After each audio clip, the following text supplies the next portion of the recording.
Oh, honey, it was just a small ceremony, not worth the 4-hour drive.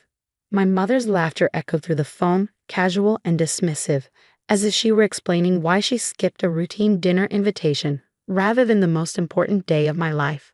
Besides, your sister needed help moving into her new apartment that weekend. You understand, right? I gripped my phone tighter, staring at the beautiful wedding photo on my desk. James and I had created a perfect intimate ceremony with just 30 of our closest friends and family. Well, almost family. The 2 empty seats in the front rows still haunted me. No, Mom, I don't understand, I replied, my voice steadier than I felt. It was my wedding day. My father's voice joined in from the background, chuckling along with my mother. Hannah, sweetheart, when you have a proper wedding at the country club like your sister's planning, we'll be there front and center. But that little garden thing you did. Come on. Little garden thing. Those words hit me like a physical blow. We'd chosen the botanical gardens because James had proposed there, under the cherry blossoms. We'd spent months planning every detail, making it perfect despite our modest budget. But to them, it would never be enough. Well, I said, fighting to keep my voice from trembling. I just wanted to know why. Now I do. I hung up before they could hear the tears in my voice. James found me later that evening, curled up in our home office, looking through our wedding album. He sat beside me, his presence warm and comforting. They still don't get it, do they? He asked softly. I shook my head, tracing my finger over a photo of us exchanging vows. They never will. To them, everything I do is second-rate compared to Katie. Even my wedding day wasn't worth a 4-hour drive. It had always been this way. Katie was the golden child, the one who could do no wrong. When she got into state college, our parents threw a massive party. When I earned a full scholarship to medical school, they simply nodded and asked if I'd heard about Katie's new job as a real estate agent. You know what hurts the most? I said, looking up at James. They're laughing about it. Like missing their daughter's wedding is some kind of joke. James wrapped his arm around me, pulling me close. Their loss, he said firmly. Look at what they missed. He pointed to a photo of our first dance, the fairy lights twinkling above us, our faces glowing with joy. This was perfect. You're perfect. 5 years passed. I built a successful medical practice, specializing in pediatric care. James and I bought our dream house, traveled, and created a life filled with love and respect. My parents remained distant, showing up occasionally for obligatory holiday calls, always more interested in updating me about Katie's latest achievements than asking about my life. Then came the call that changed everything. It was a quiet Tuesday evening. James and I were preparing dinner when my phone rang. Seeing my father's number, I almost let it go to voicemail, but something in me made me answer. Anna? His voice was different, shaky, desperate. We need your help. I stirred the pasta sauce slowly, remembering their laughter from 5 years ago. Oh, it's bad. The investment. Everything's gone. The house, our savings. We didn't know who else to call. Katie's not answering her phone. Of course she wasn't. Katie had taken their money for years, promising huge returns on guaranteed investments. I'd warned them, but they'd laughed that off too. Oh, Anna, you don't understand business like your sister does. Everything's gone. I kept my voice neutral, even as my hand tightened around the wooden spoon. All of it. My mother's voice cracked in the background. We need help, Anna. We have nowhere else to go.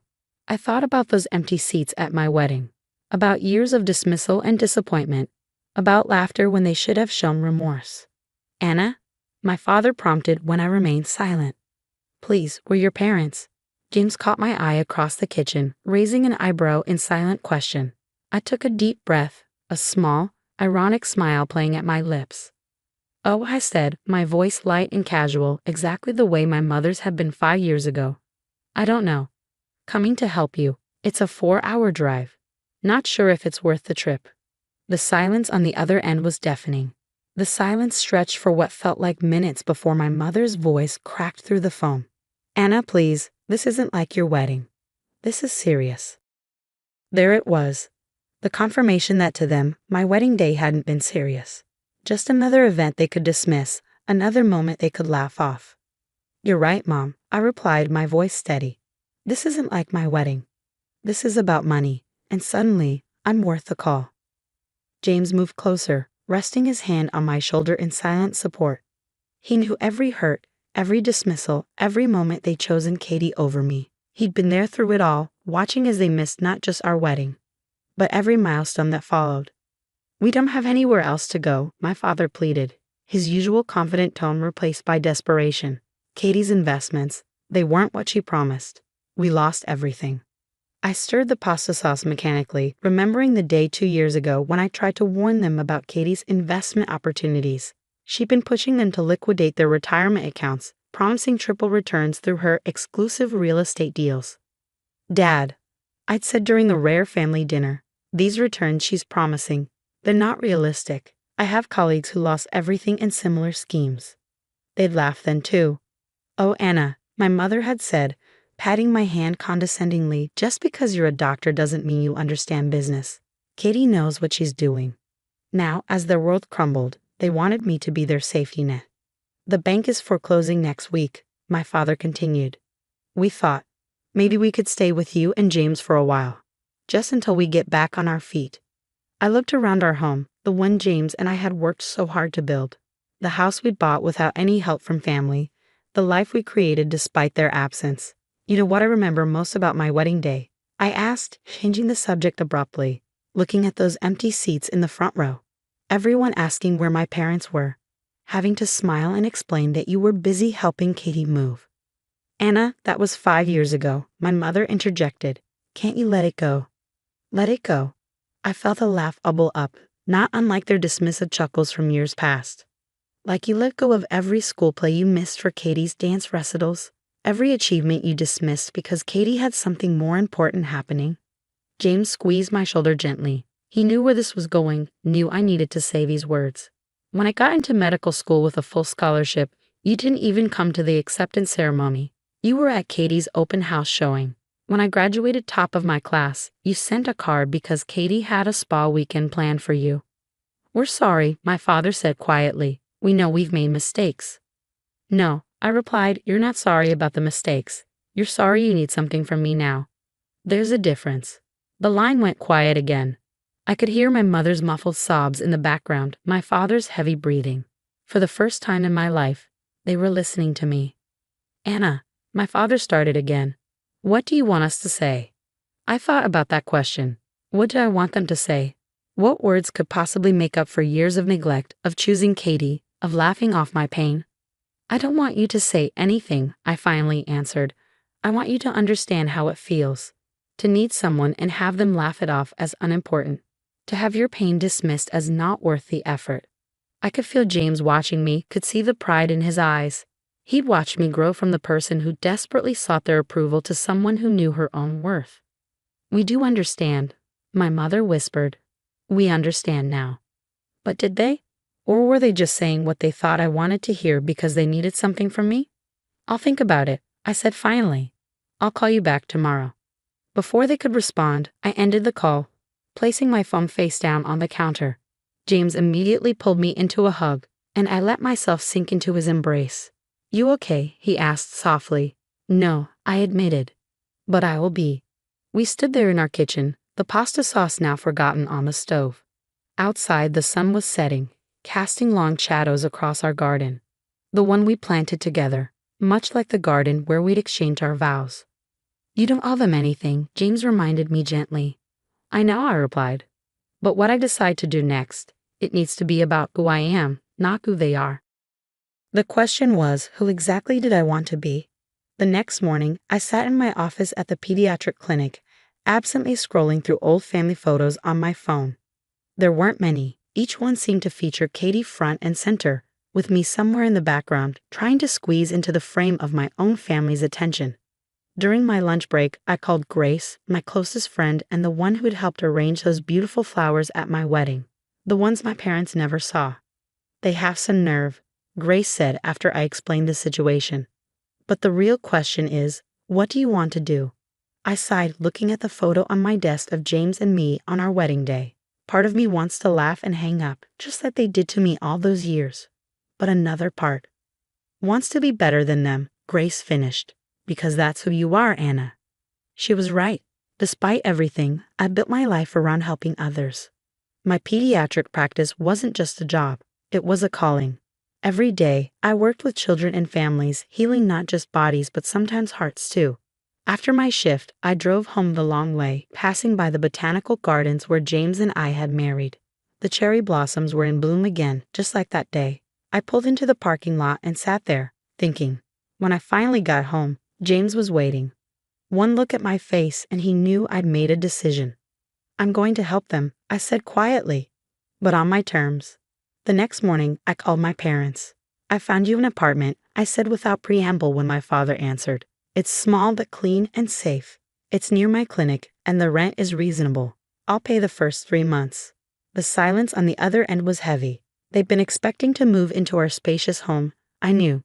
To be taken care of completely. An apartment? My mother's voice quavered. But we thought. You thought you'd move in with us, I finished. No, that's not happening. But I'm offering you a chance to rebuild, something you never offered me. How are we supposed to afford rent after 3 months? My father asked, his voice tight. The clinic where I work needs administrative staff. It's not glamorous, and it's not the country club life you're used to, but it's honest work. Both positions are yours if you want them. More silence. I could almost hear them processing this. The successful daughter they'd dismissed for years was now offering them a lifeline, but not the one they'd expected.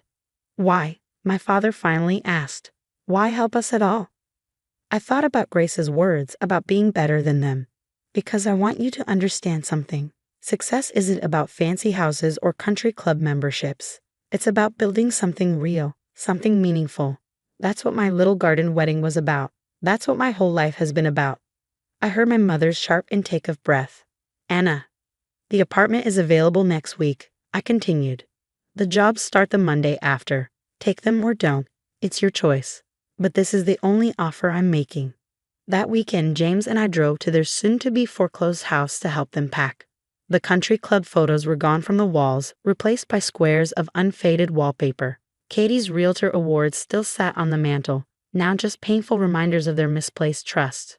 As we loaded boxes into our car, my mother touched my arm. Your wedding, she said softly. The photos I saw. It was beautiful. Yes, I replied simply. It was. We should have been there. Yes, I said again. You should have. 2 months later, my parents had settled into their new life. The adjustment wasn't easy. I often heard my mother on her breaks at the clinic, crying in the bathroom. My father's hands, unused to filing and organizing, developed paper cuts and calluses. But slowly, something changed. They started seeing patients differently, not as social connections or status symbols, but as people. They watched me work, finally understanding what I built. The laughter I heard from them now was different, humbler, warmer, real. One evening, they invited James and me to dinner at their small apartment. No crystal glasses or fine china, just takeout containers and paper plates. On their wall hung a single photo, our wedding picture, the one that had sat on my desk all these years. We don't deserve your help, my father said, looking at the photo. We know that now. No, I agree, you don't. But this isn't about what you deserve. It's about who I choose to be. My mother wiped her eyes. We're proud of you, Anna. We should have said that years ago. I looked at James, who smiled and squeezed my hand. Then I looked at my parents, really looked at them. They were changed, humbled, but also more human than they'd ever been. I know, I said softly. Better late than never. And this time, when laughter filled the room, it was genuine, shared, and healing.